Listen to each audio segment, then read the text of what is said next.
These men and women are the backbone of our evolving foreign policy. From civil wars to sectarian violence. From trade conflicts to economies looking inwards.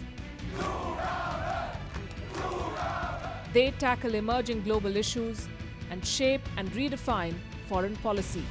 What does it mean to be a diplomat? What makes a diplomat? We talk to the men and women who are on the hot seat. This is the Diplomacy Show. Welcome to the Diplomacy Show, where we look at the context behind the text, the meaning behind special events and gestures, the historical and geopolitical compulsions behind foreign policy decisions. Our conversation today will be with the Foreign Minister of Japan, who is visiting India for the first time in his new capacity. This year is going to see a number of high-level exchanges between the two countries. The Indian Prime Minister would be expected to visit Japan in the middle of the year for the G20 summit.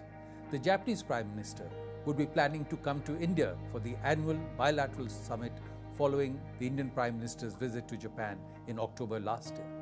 The first ever 2+2 ministerial dialogue between the two countries at the level of foreign and defense ministers is also expected to be held for the first time this year. For Japan itself, as it looks around the world, it would have anxiety related to uncertainties emanating from the US in its posture to its partners and allies. The rise of China poses an economic, military, and technological challenge. US equations, relationship negotiations with North Korea would cause it anxiety if it is not fully briefed. Europe, which is again a very important partner for Japan in the framework of the Western alliance system, is undergoing its own uncertainties with Brexit, the weakening of the voice of Germany and France, the rise of right-wing forces, of authoritarian tendencies in several countries. And there's a lot of focus today in its negotiations with Russia to have a peace treaty 70 years after the Second World War and looking at resolving the issue of 4 islands where there are territorial differences between them. Today we have a very special guest, His Excellency Mr. Tarō Kōno, the Foreign Minister of Japan. Welcome, Foreign Minister, to Thank you. Thank you very much. Honor to be on this program. Thank you. You're visiting India, and is this the first time you've come to India, or you've been here before? Well, this is the first time as a foreign minister, but I have been New Delhi and Mumbai before. Your government kindly invited my wife and I 2 years ago. So I visited New Delhi and Mumbai. And before that, I attended the conference on energy policy. So it's good to be back. So you've had an engagement with India from before. And although you've been foreign minister for a little over a year, and you'd have interacted with Indian leaders, I think you hosted the Indian foreign minister in Japan last year. The Indian Prime Minister was there in October, but this is your first time as the Foreign Minister. Dealing with the relationship in that capacity and visiting India, what are the impressions you've formed? Where are we in the relationship? Well, India has a huge potential, and it is a growing economy with a young population. So it's good to have a very friendly relationship with India, and Japan and India could be a natural ally in terms of economy and defense and security. So I'm very glad to be able to visit India as a foreign minister. Both countries have now described the relationship as a special, strategic and global partnership. Is that designation justified? I think so. India is the largest democracy on this planet, and India and Japan share many common values: democracy, human rights, rule of law, and we are strategically, I think, aligned on very nicely. So I think we need to work hard to develop this special strategic relationship into the future. In the statement that has been put out by the Japanese Foreign Ministry after your meetings here with your counterpart, the Foreign Minister and the Prime Minister, it has been said that India is the most important partner for Japan in the context of the free and open Indo-Pacific. Why is that? Well, India is the largest recipient of our ODA, and Japan is now the third largest investor in India. More than 1,500 Japanese companies are now very active in Indian market and India as well. And I think keeping free and open sea lines of communication is vital to the economic prosperity in not only Asia, but from Africa, Middle East, all the way across the Pacific to the western coast of the United States.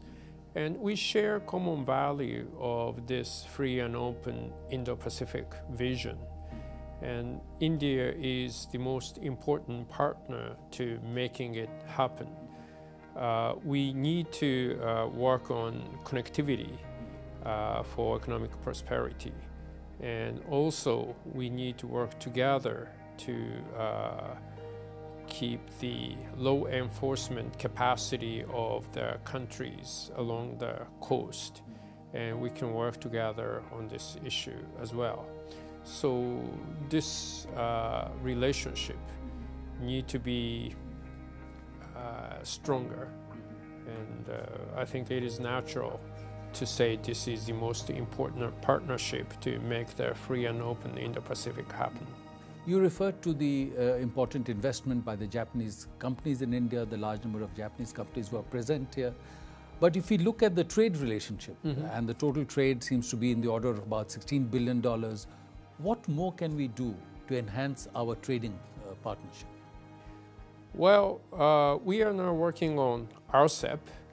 We hope to conclude this negotiation by the end of 2019. Also, we concluded TPP negotiations, and India is welcome to join TPP. So now there are a lot of protectionism rising all over the world, but I think we can work to keep the free and open trade. And I think that is beneficial for India and Japan as well. Defense is one area where India and Japan are looking at doing more and more. We have now agreed to hold the 2+2 dialogue of foreign and defense ministers. There's a defense policy dialogue. We do a large number of exercises, including the Malabar series of exercises. What can be done in terms of enhancing defense cooperation, in terms of trade and defense or technology partnership? What's your sense of what are the obstacles there? When Prime Minister Modi visited Japan last year, we agreed to start 2+2 ministerial meeting process. And we are holding a dialogue on cyber, dialogue on space. As you mentioned, the Japanese Maritime Self-Defense Force are participating officially in Malabar exercise, and Indian Army Air Force are working with Japanese self-defense forces in joint exercise. So there are a lot of cooperation between our self-defense force and Indian armed forces. At the same time, there are a lot of things we can do to get the defense industry going, and so there are a lot of potential, and creating very strong relationship between Japan and India, or plus US, or even Australia, will bring the stability in this Indo-Pacific region. And I think the stability is a cornerstone for the economic prosperity of this region. So having a good, stable relationship between Japan and India, we can build on a lot of things on this fundamental. Certainly. And in the context of the Indo-Pacific, we have the trilateral meetings between India, US and Japan, and I think you, along with your US and Indian colleague, had a meeting in New York, and the Indian and the Japanese Prime Minister had a meeting with President Trump recently in the framework of the G20. So how are you seeing the potential for the trilateral partnership in the context of Indo-Pacific and the quadrilateral involving Australia? We had a summit meeting among the three countries in Buenos Aires in G20.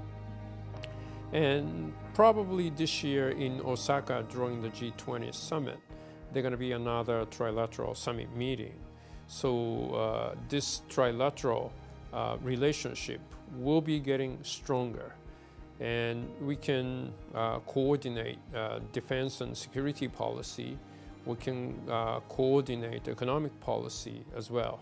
And plus, we are now having DG, Director General level meeting, including Australia.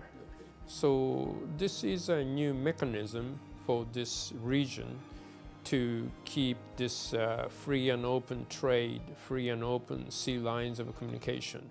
So it could be a good vehicle to build a multilateral relationship. As countries are looking at new frameworks for interaction, new architectures for security and other forms of cooperation in the Indo-Pacific, clearly they're also looking at the rise of China, the economic, the technological, the military rise of China, its assertiveness, be it in the South China Sea, the East China Sea, the Senkaku Islands. How are you looking at the challenge from the rise of China as far as Japan is concerned? And in terms of Japan's interests and globally, how should the world react and deal with that? Well, for the last 40 years, Japanese government as well as Japanese private sector helped Chinese economy to grow. I think stable growth of Chinese economy, according to the existing international order, will give great opportunity for many other economy to prosper. But unfortunately, there are some disagreement with China, such as protecting intellectual property right, or industrial subsidies, or sort of forced technology transfer. So we need to get China play the game according to the international rule. But if China comes back to the stable growth and play the same game, it will provide a lot of opportunity for the region. At the same time, they are violating our territorial water in East China Sea, and their action in South China Sea need to be corrected. So on those fundamental issues, Japan has no intention to concede. I think we need to get China engaged in international framework, and we try to get China play according to the international rules. So it is important to cooperate among US, Japan, India, or other country, and get China play within the existing liberal international order. That will create a lot of opportunity. Many have argued that the fact that the Chinese economic system is essentially based on state-owned enterprises, and therefore the manner in which they compete with private sector-led economies does not quite meet the WTO framework and rules and norms. So how can one deal with that challenge? Well, a lot of economic issues need to be solved within the framework of WTO. We are trying to get US, Europe, Japan, and other like-minded countries to modernize the WTO. I think we need to address the issue of e-commerce or ITC technology, and all those things need to be addressed within the framework of WTO. So at the same time, we need to modernize WTO, but we need to ask each country, China, US, and others, to play the game according to the WTO rules. The relations with the United States are a very critical relationship for Japan since the Second World War. It's a very important security partner for Japan. But of late, there are voices emerging from the US challenging or questioning US commitment to its allies, partners, security commitment. Given that, has that caused some anxiety, concern in Japan about the US, how the US is looking at its evolving role in the global context, in the context of the Asia-Pacific? Well, I think still the alliance between Japan and the United States is the cornerstone for security policy of Japan. And President Trump and his administration's commitment to Asia or Asia-Pacific is still very strong in terms of security and defense policy. It is unfortunate that Washington left TPP, and we are still hoping for US to come back to TPP. But I think in general, in terms of security, US is very committed to the region. So we are not really worried about it. And for example, the issue of North Korea, I think trilateral commitment among US, Japan, and South Korea is very solid. And we are working on North Korea to change the policy. So I think the Trump administration, well, there are a lot of issues, but when it comes to the Asia-Pacific or when it comes to the relationship between Japan and the United States, I think it's very stable and their commitment is real. In the context of North Korea, the US seems to have taken some very unprecedented steps and decisions in terms of President Trump agreeing to a meeting with Chairman Kim, and there's talk now of a second meeting. And for Japan, clearly whatever happens around North Korea is of deep interest, including the issue of abduction of Japanese personnel and security concerns. Are you comfortable that the US has kept you fully informed about what they're doing with North Korea and how they're planning the next step? Yes, Secretary Pompeo and the Foreign Minister Khan of South Korea and myself get together regularly and exchange the views. And we are very solid. And I think if North Korea makes right decisions, there's going to be a bright future for that country. So a lot of things is now up to Mr. Kim Jong-un. If he makes the right decision for his country, Japan is ready to normalize the relationship with North Korea once they solve the issue of missile, nuclear, and abduction issues. We are ready to provide economic assistance to North Korea, just like we did to South Korea in the past. So we are all waiting for his decisions, and we are very grateful for the international community is united behind the UN Security Council resolution. So I think President Trump is taking very strong leadership on this issue. And we are waiting for the second summit meeting would be another breakthrough in this issue. Europe is another very important leg in the Western alliance system. And Europe at the moment seems to be going through its own challenges. There is Brexit happening. For a long time, Germany and Angela Merkel were seen as leaders for Europe, setting the norms. She seems to have been weakened. The French President Macron, who was seen at one stage as emerging as the new voice in Europe, he seems to have been weakened domestically. So is there concern in Japan about the strength of the voice from Europe, including because of the rise of right-wing forces, authoritarian tendencies in some countries? How are you seeing that, and how is Japan looking at dealing with that challenge? Well, Europe is for democracy, rule of law, basic human rights. We share a lot of common values, Europe, Japan, India. We are in the same boat, I think. And we welcome strongly united Europe. The Brexit and the possible no-deal Brexit worries us. It's true. But we hope that they could take care of that issue.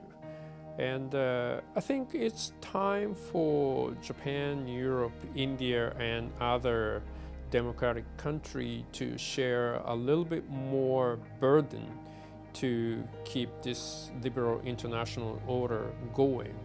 I think we have sort of relied on US a bit too much, too long. Now US is asking for some help. I think it's time for us to get a little bit more burden on our shoulder. And Europe and EU and Japan concluded EPA and Strategic Partnership Agreement. So EU-Japan EPA is another signal that we are standing firm with the free trade regime. And we would like to convey the strong signal to the whole world. So strong Europe, united Europe is welcome, and we are for expansion of EU to the Balkan countries. So I think Europe, with a long history of democracy, could take care of those issues and stand united. Expansion of Europe, expansion of NATO, of course, causes a lot of concern to Russia. And Russia is an important political and defense partner of India. Japan has an important relationship with Russia. There's the issue of the islands since the Second World War. What's your sense of what can be done to improve really the situation between US and Russia, Western Europe and Russia, so as to lessen Russia's increasing dependence on China, which would be in the interest of neither the US, nor Europe, nor Japan and India? Well, since the end of the Cold War, Russia is no longer a security threat in East Asia. And Russia could offer a lot of energy to Japan, natural gas, electricity, and all those things. So Russia and Japan could be a natural partner in some area. And Russia is a good friend of India for many years. So there are probably a lot of things we can do together trilaterally. And I'm very much looking forward to that. Now the Prime Minister Abe has agreed with President Putin to expedite the process of concluding the peace treaty. Well, after 70 years after the war, we still haven't got the peace treaty with Russia. Now I'm actually going to Moscow next week and to start the new round of peace treaty negotiations. And there are a lot of things we could invest, especially Siberia, Far East, and there are a lot of things we can do together. So I think it's good to have Russia on our side, and I'm very optimistic. Well, I wish you good luck for your visit and the negotiations. And as our discussion showed, there is a lot of convergence between India and Japan, including because of our shared values and interests. I want to thank you for the effort you are making for advancing this relationship, and thank you for joining this show. Thank you very much.